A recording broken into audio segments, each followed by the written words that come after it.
Charles Brunson ایک سزا یافتہ مجرم ہے جو طویل عرصے سے جیل میں ہے۔ اسے اتراکھنڈ پیرول بورڈ کے پینل نے رہائی کے لیے نااہل پایا۔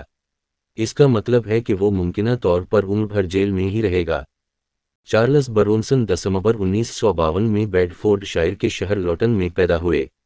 اسے 1974 میں مسلح ڈکیتی کے جرم میں سزا سنائی گئی تھی اور اس نے ایک پرتشدد اور خطرناک قیدی کے طور پر شہرت حاصل کی تھی۔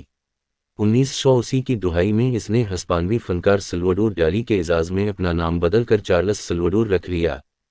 برونسن ابھی کچھ عرصے سے جیل میں ہے، لیکن وہ اب بھی فن کے کچھ حیرت انگیز نمونے تخلیق کرنے میں کامیاب ہے۔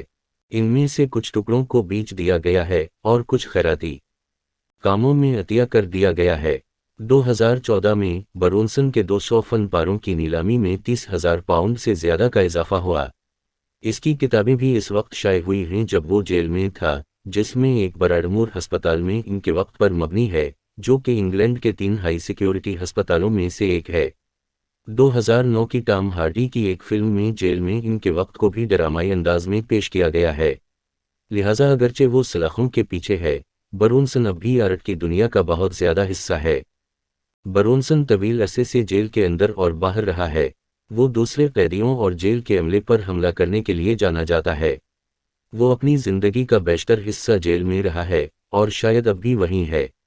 اس نے اعتراف کیا ہے کہ وہ ماضی میں ایک برا آدمی رہا ہے اور کہا کہ جیل میں اپنے وقت کے دوران اس نے 11 یرغمال بنائے، جن میں سے کچھ جیل کے گورنر، ڈاکٹر اور عملہ تھے۔ انہوں نے یہ بھی کہا کہ وہ برطانیہ کے چینل 4 پر نشر ہونے والی دستاویزی فلم میں آزادی کا مزہ چکھ سکتے ہیں۔ برونسن 50 سال سے جیل میں ہے اور وہ شاید ان سالوں میں سے 35 کا مستحق ہے۔ اسے ناقابل برداشت، لاعلاج، غیر متوقع، خطرناک وغیرہ کا لیبل لگایا گیا ہے سالوں سے، اور وہ اپنے موجودہ حالات سے بور ہو رہا ہے۔ پینل کو بتایا گیا کہ وہ دن میں 23 گھنٹے اپنے سیل میں قید رہتا ہے اور اسے صرف 3 دیگر قیدیوں تک رسائی حاصل ہے جن کے ساتھ اس کے اچھے تعلقات نہیں ہیں۔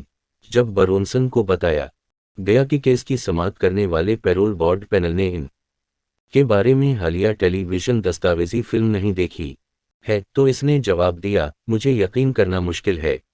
ایک کلین شیون برونسن نے سماعت کے دوران ایک سوٹ اور اس کے دستخط والے چھوٹے گول رم والے شیشے پہن رکھے تھے۔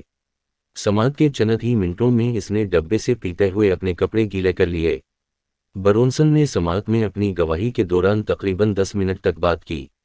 اس نے کہا، بس اب میں گھر جانا چاہتا ہوں۔ اگر پیرول بورڈ رہائی کے خلاف فیصلہ کرتا ہے تو وہ اس بات پر غور کرے گا کہ آیا اسے کھلی جیل میں بھیجا جا سکتا ہے جہاں اسے کم پابندیوں کا سامنا ہے۔